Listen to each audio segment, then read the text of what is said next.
మీ దగ్గరలో ఉన్న శివాలయానికి వెళ్ళి నేను చెప్పిన మంత్రాన్ని ఖచ్చితంగా వినండి.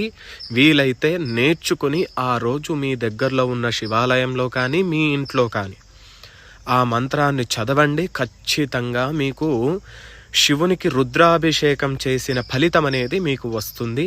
మంత్రం చెప్తున్నా శ్రద్ధగా వినండి.